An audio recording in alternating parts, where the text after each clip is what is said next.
علیکم ورحمۃ اللہ وبرکاتہ۔ ہم دیکھ رہے ہیں سورہ ملک کی کچھ آیات اور ان کی ڈیٹیلز۔ سورہ ملک روز رات کو پڑھ کے سونا چاہیے کیونکہ اس میں ایسے میسیجز چھپے ہیں جنہیں ہمیں ڈیلی ریمائنڈ کرنے کی بہت ضرورت ہے۔ جب ہم انہیں ڈیلی ریپیٹ کریں گے تو وہ ہمارے اندر ایک جگہ بنا لیں گے اور ہماری زندگی قرآن پاک کے سانچے میں ڈھلنا شروع ہو جائے گی۔ تو آج سورہ ملک کے آیت نمبر 28 دیکھتے ہیں۔ اس کی ورڈ ٹو ورڈ میننگز کچھ اس طرح سے ہیں۔ قل کہہ دیجئے، ارأیتم کیا دیکھا تم نے، ان اگر اہلکنی اللہ ہلاک کر دے مجھے اللہ، ومن اور جو مائی یا میرے ساتھ ہیں، او یا رحمنا وہ رحم کرے ہم پہ، فمن تو کون ہے جو یجیر وہ پناہ دے گا، الکافرین کافروں کو، من عذاب علیم دردناک عذاب سے۔ اس کی ٹرانسلیشن کچھ اس طرح سے ہے، کبھی تم نے سوچا ہے کہ اللہ مجھے اور میرے ساتھیوں کو خواہ ہمیں مار دے، ہمیں ہلاک کر دے یا ہم پر رحم کرے، کافروں کو دردناک عذاب سے کون بچا لے گا؟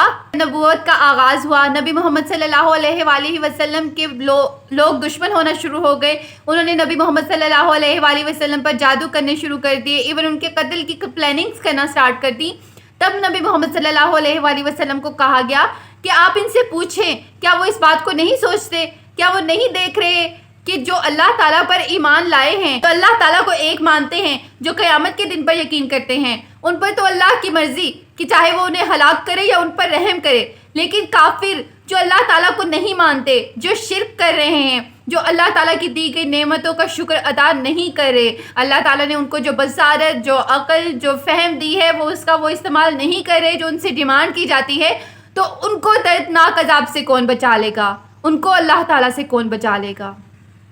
یجیر کا مطلب ہوتا ہے پناہ، اجارہ سے ورڈ نکلا ہے کہ نیبر سے پناہ لینا۔ لیٹ سپوز آپ کے گھر کوئی ایسا مسئلہ ہو گیا ہے جس کی وجہ سے آپ اپنے گھر میں نہیں رہ پا رہے، کوئی آگ لگ گئی یا کچھ ایسے کا ایشو، اللہ معاف کریں، اور تب آپ اپنے ہمسایوں کے گھر جا کے پناہ لیں۔ مطلب یہ ہے کہ جب اللہ تعالیٰ کا عذاب آ جائے گا تو منکرین کے پاس، مشرکین کے پاس کوئی ٹھکانہ نہیں ہوگا، کوئی پناہ دینے والا نہیں ہوگا، تب وہ اللہ تعالیٰ کے عذاب سے بچ کے کہیں بھی نہیں جا سکیں گے۔ ایون جو مسلمز ہیں، جو اللہ تعالیٰ پر ایمان لاتے ہیں، وہ بھی اللہ تعالیٰ کے رحم و کرم پہ ہیں، وہ بھی اللہ تعالیٰ کے فضل، اللہ تعالیٰ کی رحمت کی وجہ سے ہی بچ پائیں گے، ورنہ ہمارے اعمال ایسے نہیں کہ ہم جنت میں جا سکیں۔ ہم جتنی بھی کوشش کر لیں، ہمیں ہماری دی گئی نعمتوں کا ہی ہم شکر ادا نہیں کر سکتے، تو جنت کمانا اور اللہ تعالیٰ کا شکر ادا کرنا تو بہت دور کی بات ہے۔ اللہ تعالیٰ ہم پر رحم فرمائے اور ہم سب کو بخش دے اور ہم سب کا جنت الفردوس میں ایک گھر ہو، آمین۔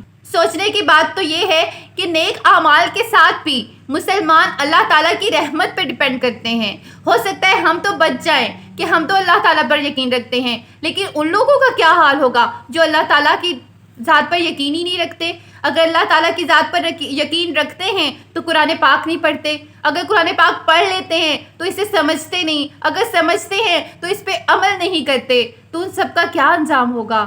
اللہ تعالیٰ ہمیں گمراہ ہونے والوں سے بچائیں، اللہ تعالیٰ ہمارا نام نیک اور صالحین میں لکھ دیں، آمین۔ اگر آپ کو ویڈیو اچھی لگی ہے تو چینل کو سبسکرائب کریں اور اپنے فرینڈز اینڈ فیملی کے ساتھ شیئر کریں، کیونکہ ہمیں نہیں پتا کہ کون سی آیت کسی کے دل میں گھر کر جائے اور اس کی زندگی کا رخ موڑ دے اور ہمارے لیے صدقہ جاریہ بن جائے۔ السلام علیکم ورحمۃ اللہ وبرکاتہ۔